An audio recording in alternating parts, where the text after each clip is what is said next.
Hey everybody, in this video I want to show you what a fellow Zambian who used to be in the diaspora has done by building apartments, making them fully furnished and putting them on short stay. They did such a wonderful job, the attention to detail was amazing, and I wanted to show it to you.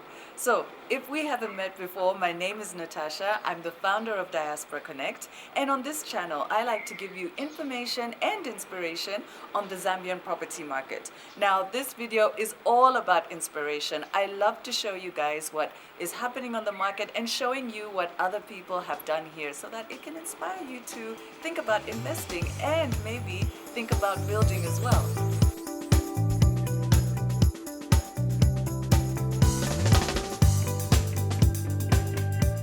The first thing that greets you is this wonderful open plan space which has been so well designed and so well decorated and furnished. Now, in keeping with the modern look of the place, you have your flat screen TV over here. But what I really love about this part is the background wall, this stone wall. I just love it. I think it's such a nice feature, and it's always good to have some natural elements put into a build because it adds that level of warmth to a building. The kitchen space with the kitchen counter, the bar stools, and I just love this bottle of wine and the way it's perched right here, ready to welcome guests. Like I mentioned, this is a short stay apartment. So this is the beautiful compact kitchen that guests can make use of, and I just love this black granite top. I just think a granite top adds something really sleek and really sophisticated to a kitchen. Not to mention that it's so hardy, it's very hard to spoil a granite top. Another feature of this place is the modern appliances. So here we have our glass top stove, our built-in stove, built-in oven, and just check out this really sleek extractor. I think that it is so cool. And over here, we have a modern oven. I just love the modern look of this kitchen. It's small, but what an exceptional use of space. And now I want to take you into the living area. I just love the way it's been decorated. It's so tastefully done. It's such a lovely place where you can see guests relaxing, and the flower arrangements, for me, it just does it for me. So coming out of the living area is the main veranda, and this is the main area where guests can just relax. Now, I just wanted to show you how she did the tiling on the floor because it's really unique. You've got these stones, and then you've got the small stones in between. So I just think that that is such a nice touch. And I want to take you to the pool. This flat has its own private pool, and I think that's fantastic. If a guest gets too hot, if they want to cool off, then they can do so in complete privacy. I love it. They also included an outdoor braai stand. If the guests want to braai, they could do it right here on the patio.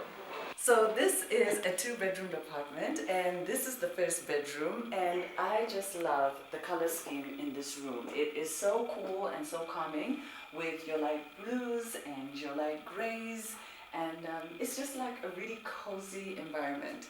And then over here you've got your desk if you want to work, and I just love this little chair which goes so well with the rest of the room. Come and have a look at the bathrooms.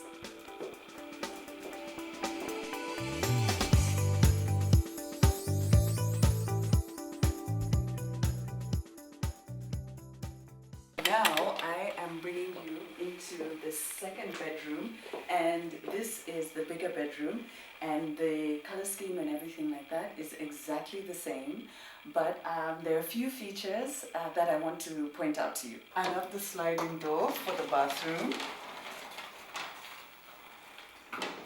Okay, so just come in here for a sec. So I think the tiling in here is exceptional, such a really well done job. And then I also wanted to show you this stone finish on the bathroom. It's exactly like the one that we saw in the living room. So I just love the fact that Musebu carried on this theme here in the bathroom. And if you look in the shower, you can see the same stone finish at the back of the shower. So coming out of this main bedroom is this little veranda patio area, and I love the way that it was done. It is so cozy, and it gives the guests a chance to sit outside and just relax if they want to get some fresh air. I'm so happy to be with the proprietor, my good friend Musebu Sichula. We have known each other for too long. Forever. Forever. How are you? I'm fine. I'm Good. I'm so happy that you're here. Oh, thank you so much for inviting us and the crew. Because like I was telling you guys at the start of the video, so important for you guys to see developments like this. So, Musebu, tell everybody out there who don't know you about your story. You were in the diaspora, and what were you doing there? How long were you there? I was in the diaspora for close to 8 years. I was in China doing my PhD, finished that, and met my partner. Besides school, we stayed out for a very long time, but the concept of actually building started probably 5 years or 6 years before we came back. So tell me, what made you want to do this project, this beautiful project? Basically, when we would come back on holidays, we found that the hotel standards were not exactly what we were looking for. We stayed in almost all the big hotels, some of the big apartments. The standards were just not what we were looking for and what we were accustomed to, having lived out and traveled a lot. So we said to ourselves, let's build a family home. It started as a family home. Okay. And the next thing, being here in the market, we saw an opportunity in the market to build something and provide a service that was what we know that people in the diaspora are used to. Okay, so you had this kind of international world-class perspective that you wanted to bring to Zambia, which I love. So what was your vision when you decided that, okay, we are going to do the Terrace Apartments? What was your vision? My vision was basically, I knew that I wanted to build something that was to high international standards, something that we had become accustomed to in our travels. But most importantly, I wanted Zambians, the local Zambians, to also enjoy the international standards that we were trying to set. And what was very important for us all was the fact that we wanted to use things like the natural light, the Zambian natural light. So that's why we chose high windows, high ceiling, certain colors, the stone features. We have beautiful stones in Zambia. So we wanted to feature that. That was very important for us. And just basically a very private kind of location where, you know, if you're holidaying, you still feel that privacy, but at the same time just enjoying that whole international experience. Yeah, that's wonderful. So now let's get into the nitty-gritty, the building. Tell us about that. So when you started, were you still away? Yes, we actually, when we started, when we come on our holidays, we had already earmarked, like we knew the area we wanted. It was definitely a central kind of location in Lusaka.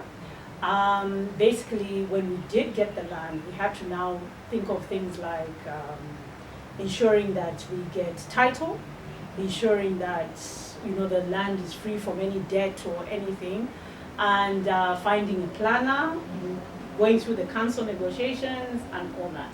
So that part was really helped, and I'm not trying to blow your horn, but was helped by the fact that I had you as a friend. And reaching out to you was fantastic because you guided me through everything. And being a close friend to me, you handed me over to one of your partners, and that was fantastic because she guided us through it. By the time we were coming back to start building, we had everything in place. The legal aspects, the council approval, the plans approval, everything. That's great. And you know, something I always emphasize is how important it is to have title. Yes. Yeah, it's key. And I think you were talking about a few examples of those who've invested with nothing really. It's very important. A mistake that a lot of us Zambians outside there have a misconception that the systems don't work, that things should actually be done even illegally, which is wrong. Because I had first-hand experience from the time that we had to pay the taxes when we bought the land, the handover, we had constant advice. We went through everything the legal way. It didn't cost us so much, but it was straightforward. Yes. And to this day, those papers still work wherever we need them. And they're very important because you need to have your papers on hand when you're doing building exam. Because the council will come to you, they'll ask you, how did you get this title, whatever. So it's very, very important. Those are the basics that you must start with. Yeah. Always start with making sure that everything is legally done. Yes. Yeah, before you start building. I love that. Okay, so now tell us the contractors, the architect, tell us all that juicy stuff, the highs, lows, the sweat, blood, and tears. Because we had the concept already in mind, that was easy to deal with. So we just sent our plans, or what we had in mind, to a Zambian architect. Very important to, when you're building in Zambia, I think it's important to get a Zambian architect because they know the landscape. Exactly. They really do know the landscape. They will tell you about a particular area. Like where we built, Kalundu is a hill area. So certain things that we had in mind for the poolside area, we had thought would do decking. They advised us this is a termite infested area. So we needed to change a lot of the plans to suit. They said, okay, you're using stone. Why don't we use a stone layout here and there in the place of the decking? Because decking, you keep changing it if you don't do the wood right. And so it's very important to get a Zambian architect who knows the Zambian. And you know, I did a series of building, and you know, I had a few questions that people had put to the architect, and one of them was pitched roof or flat roof, and he said in Zambia he doesn't advise a flat roof because of the weather conditions. Yes. So what you're saying is absolutely key. It's very, very important. And when you know the architect will advise you. My architect is very big on flat roof. And the reason he gave us, when we said we wanted a flat roof, he said, you know, he asked us a lot of questions. But one of the things that why we wanted a flat roof was the fact that we wanted a flat roof because we wanted to hide a lot of the satellite dishes, the air conditioning units. We wanted to put a lot of things on top.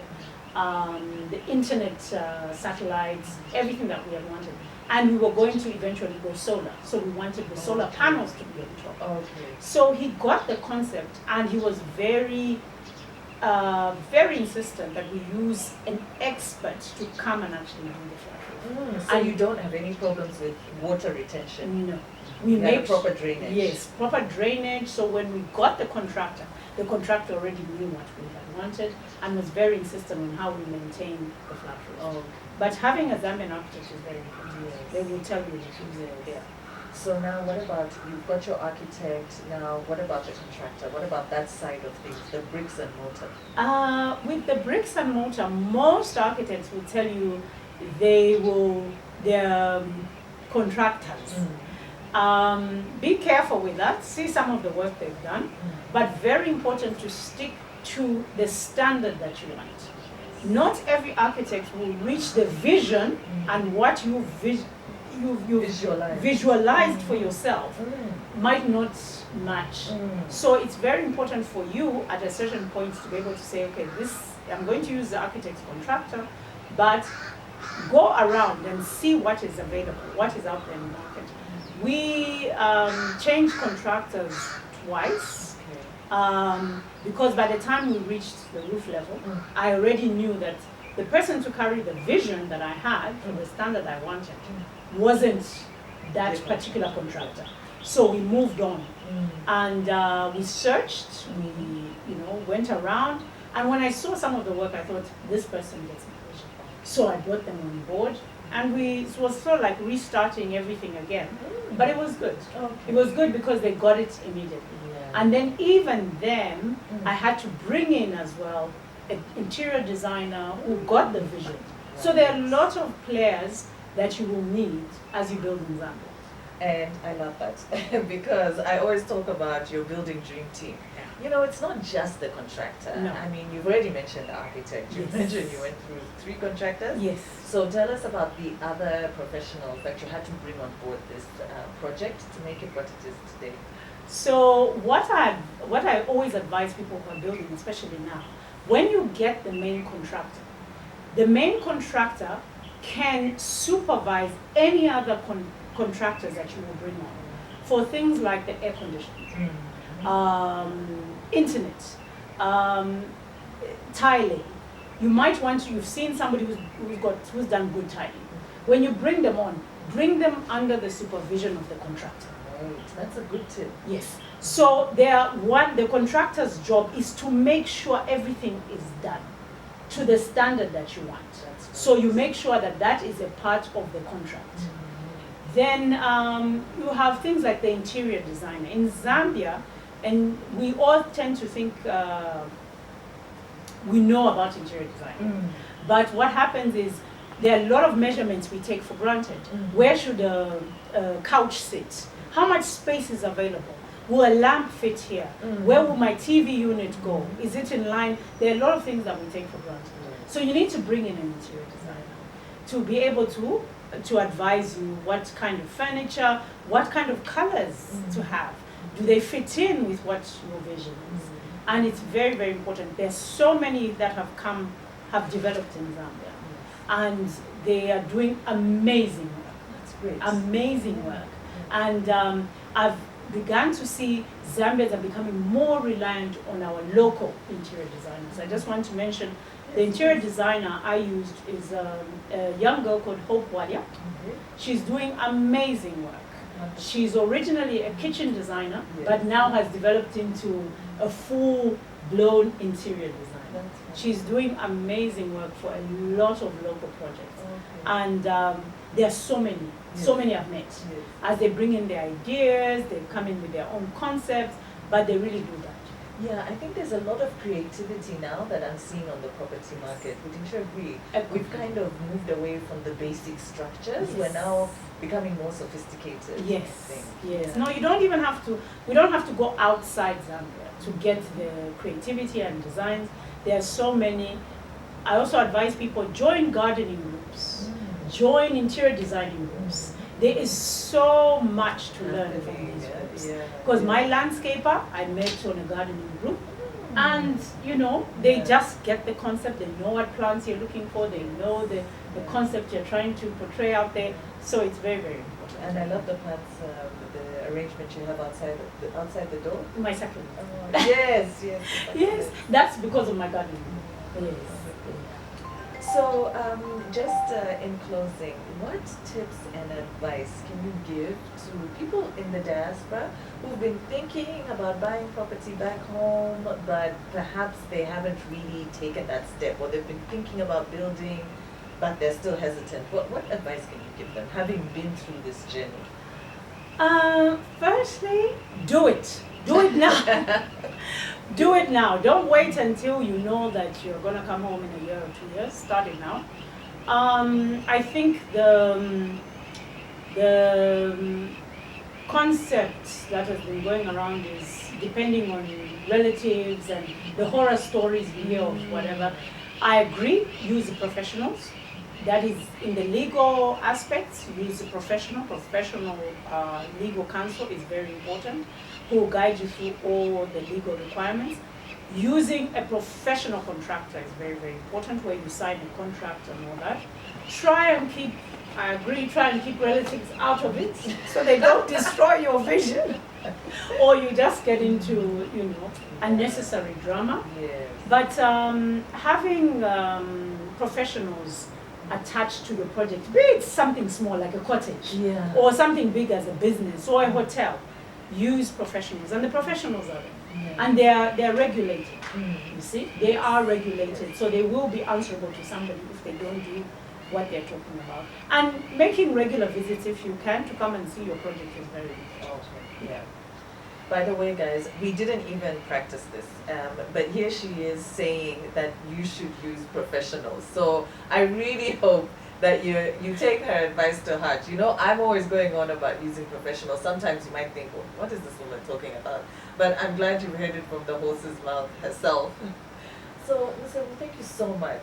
No, I'm grateful because it's something that I wish the time we had started building. I was very lucky enough that you had just begun this going into property and everything. Otherwise, I think it's a big opportunity at this point in Zambia to do it, but do it professionally. And the professionalism is written all over here in Zambia. So, yeah, thank you. So there you have it, guys. I am so happy that I was able to walk you through this stellar apartment, show you some of the features, and particularly I'm really glad that I was able to sit down with Musebu, who was able to talk about her journey, and I hope that this project and her story can inspire you to want to invest back home and to build something of your own, whether it's something small or whether you want to do something big or something commercial. So if you like this video, guys, then give it a thumbs up and please subscribe so that you don't miss any videos, and make sure you hit the notification button. And if you know other Zambians in your community that are interested in anything to do with Zambian property, then feel free to share this video with them. And connect with me on social media. I would love to chat with you on different platforms.